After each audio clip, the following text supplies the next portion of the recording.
আসসালামু আলাইকুম। আমি আজকে আপনাদের সাথে গ্রাফিক্স ডিজাইন টিউটোরিয়াল নিয়ে হাজির হয়েছি। আমার এটা হচ্ছে প্রথম টিউটোরিয়াল, প্রথম ক্লাস।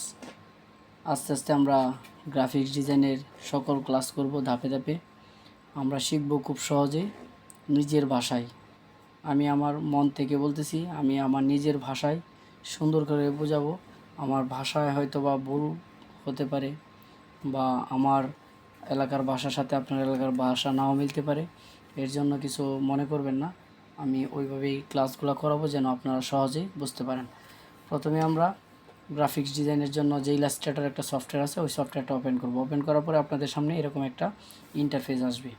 ওই পেজটা আসার পর আপনারা প্রথমে নিউ একটি পেজ নেবেন। নিউ পেজে যখন ক্লিক করবেন তখন আপনাদের সামনে এরকম কিছু ফাইল আসবে, যেগুলো আমরা রিসেন্টলি যেগুলো কাজ করেছিলাম এই ফাইলগুলো, এই সাইজগুলো আমাদের এখানে আসছে।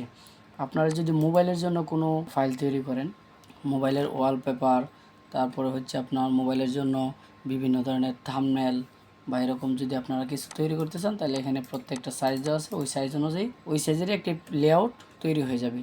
আপনার ওয়েবসাইটের জন্য যখন কিছু তৈরি করবেন, ওয়েবসাইটের ব্যাকগ্রাউন্ড, কভার ফটো, তাহলে ওইগুলো সাইজ এখানে দেওয়া আছে। আপনারা চাইলে নিজেদের মতো করে এখান থেকে কাস্টম সাইজ চেঞ্জ করেও আপনারা কাজ করতে পারবেন।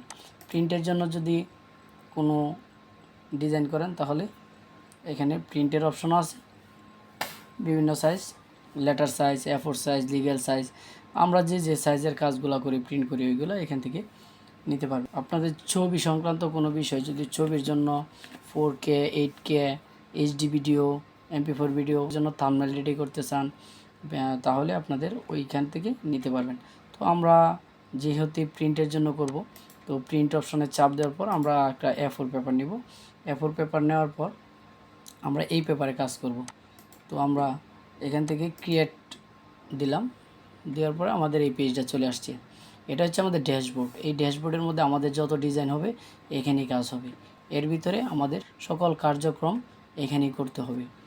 তো আমরা এখন কি করব, আমরা দেখব হচ্ছে এখানে হচ্ছে কিছু মেনু আছে। প্রত্যেকটা মেনুর ভিতরে আর অনেক ধরনের অপশন আছে। আমরা একে একে সব দেখব, ঠিক আছে। এখান থেকে আমরা প্রত্যেকটা মেনুতে ঢুকবো। আমাদের Adobe Premiere Pro, Adobe After ইফেক্টে আমরা দেখেছি। আমাদের যদি কোনো কারণে এই লেআউটগুলো যদি চেঞ্জ হয়ে যায়, এই দিক ওই দিক যদি উল্টাপাল্টা হয়ে যায়, তাহলে আমরা কি করি, আমরা হচ্ছে উইন্ডো মেনু থেকে রিসেট দিয়ে আনতে পারি আগের মতো। ঠিক এরকমই ওয়ার্ক স্পেস আছে, ওয়ার্ক স্পেস থেকে আপনাদের লেআউটগুলো এখানে প্রত্যেকটা আছে। আপনারা এখান থেকে রিসেট লেআউট দিলে আপনাদের একবারে প্রথম যে সফটওয়্যারটা ওপেন হয়, ঠিক এভাবে আপনাদের সাজানো গোছানো হয়ে যাবে। এখন আপনাদের ইচ্ছা মতো যেখানে খুশি যেটা এখানে রাখতে পারেন। এই যে আমরা যেমন শিখেছি অ্যাডোবি আফটার ইফেক্টে, প্রিমিয়ার প্রোতে সেম সিস্টেম, আপনারা আপনাদের মন ইচ্ছা মত যেখানে খুশি সেখানে রাখতে পারবেন। আমরা যদি রিসেট লেআউট দিই তাহলে দেখেন আমাদের প্রথম ফাইলগুলো যেরকম ছিল ঠিক এরকম চলে আসছে রিসেট দেওয়ার পর। এখন আমরা এখান থেকে এই ফাইলটা যখন আমরা কাজ করব, কাজ করার পরে অবশ্যই আমাদেরকে ফাইল সেভ করে রাখতে হবে। এখন আপনারা সেভ করে রাখবেন, ঠিক আছে। আপনাদের কাজ শেষ হওয়ার পরে যদি সেভ করেন, আপনার কাজের মাঝখান দিয়ে কারেন্ট চলে গেল, আপনি 2 ঘন্টা কাজ করলেন, 2 ঘন্টা কাজ করার পরে মাঝখান দিয়ে এখন আপনার হঠাৎ করে কারেন্ট চলে গেল, পিসি বন্ধ হয়ে গেল, পাওয়ার সাপ্লাই নেই আপনার, তখন আপনি কী করবেন? এই যে 2 ঘন্টা কাজ করলেন সবটাই আপনার শেষ। তাই আপনাদের সেভ করবেন হচ্ছে আমাদের যে আমরা সবাই করি, সব ডিজাইনাররা করি, আপনার 10 সেকেন্ড, 15 সেকেন্ড, 20 সেকেন্ড পর পর বা 1 মিনিট পর পর Ctrl+S আমাদের যে সেভ বাটন, দেন সেভ Ctrl+S। Ctrl+S হচ্ছে শর্টকাট বাটন।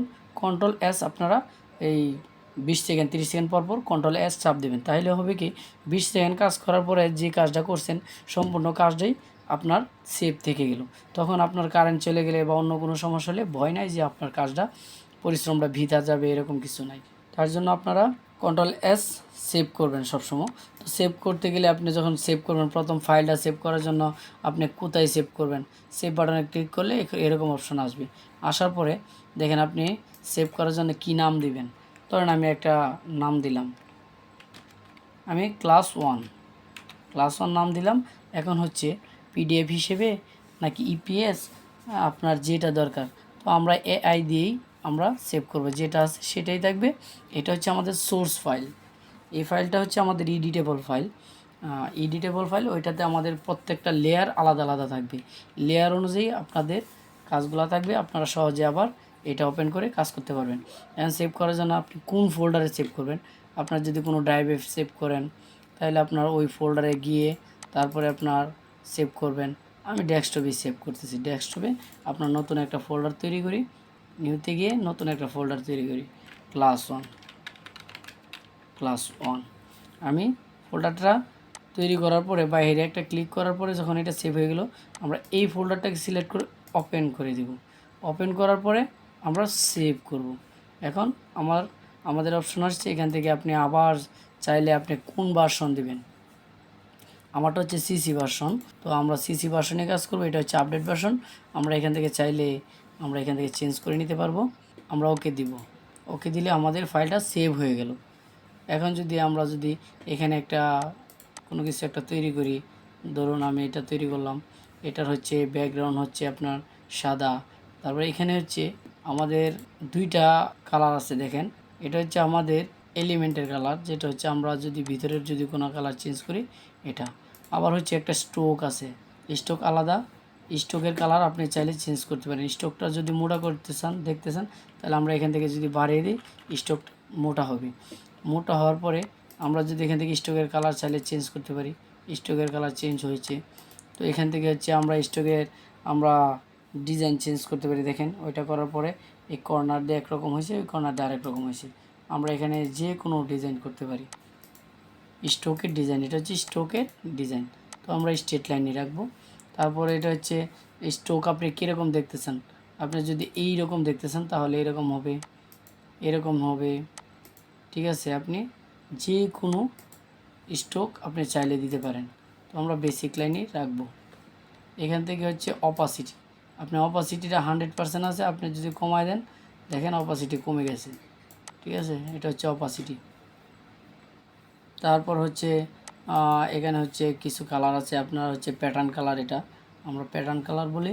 তো আপনি এখান থেকে এই কালারটা দিলে আপনার এইটা হচ্ছে আপনার প্যাটার্ন। এটা হচ্ছে প্রিন্টের জন্য, বিভিন্ন ধরনের অল ওভার প্রিন্ট, সেস প্রিন্ট, বিভিন্ন প্রিন্ট করেন আপনার শাড়িতে, তারপর শার্টের কাপড়ে, ওইখানে হচ্ছে আপনারা ওই প্যাটার্নগুলো ওইভাবে প্যাটার্ন তৈরি করে তারপরে আমরা ওই প্যাটার্নগুলো ব্যবহার করব। তো আমরা আসলে এই প্যাটার্ন ব্যবহার করতে চাই না।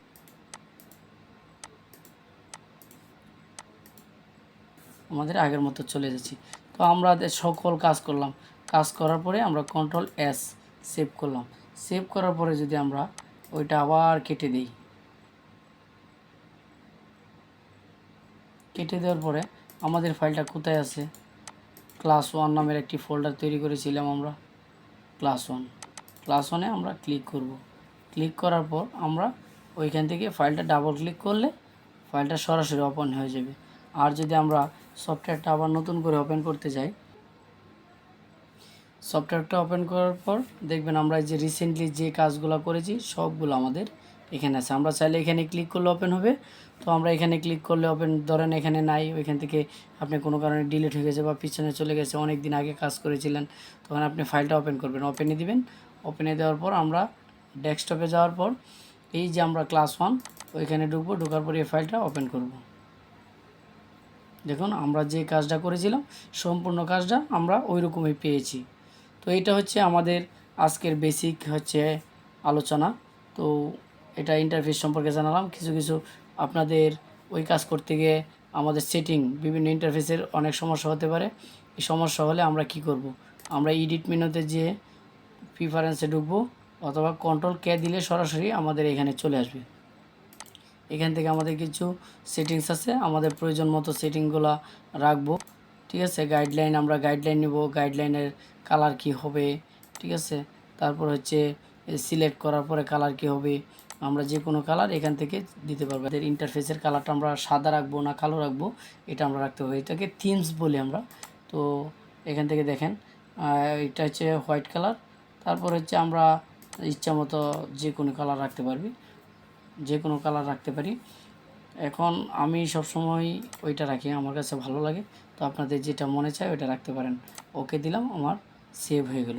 তো আজকে বেসিক ক্লাস এখান পর্যন্তই, প্রথম ক্লাস। পরবর্তীতে আমরা ধাপে ধাপে প্রত্যেকটি টুলস সম্পর্কে জানবো এবং হচ্ছে কাজের মাধ্যমে আমি যদি আজকে আপনাদেরকে প্রত্যেকটা টুলসের নাম বলে দিই, আপনারা মাথায় রাখতে পারবেন না, মনে রাখতে পারবেন না। এই কারণে দেখেন প্রত্যেকটা টুলসের উপর যখন আমরা মাউস নিচ্ছি, প্রত্যেকটা টুলসের নাম চলে আসতেছে। আবার ওইটার নিচে দেখেন ছোট্ট করে একটা কালো দাগ আছে, এটাতে যদি আমরা চাপ দিয়ে ধরে রাখি মাউসের লেফট বাটন, তাহলে এর আরও অপশন আছে, ওইটার ভিতরে অপশনগুলো চলে আসবে। যেমন টাইপ টুলের মধ্যে আমরা যদি চাপ দিয়ে ধরে রাখি, দেখেন বিভিন্ন ধরনের টাইপ টুল আছে, ঠিক আছে, বিভিন্ন পাথ অনুযায়ী টাইপ টুল, এরিয়া টাইপ টুল, ঠিক আছে।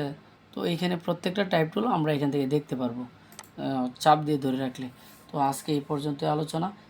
পরবর্তীতে আমরা আস্তে আস্তে প্রত্যেকটি মেনু সম্পর্কে কথা বলবো, টুলস সম্পর্কে কথা বলবো। কাজের মাধ্যমে আমরা যখন যে কাজ করব, ওই কাজ অনুযায়ী আমাদের কখন কি প্রয়োজন পড়বে, ওইটা আমরা ওই টুলটা ব্যবহার করব, যেন কাজের মাধ্যমে আপনারা শিখতে পারেন, মনে রাখতে পারেন। আজকে এই পর্যন্তই। ধন্যবাদ সবাইকে। আসসালামু আলাইকুম।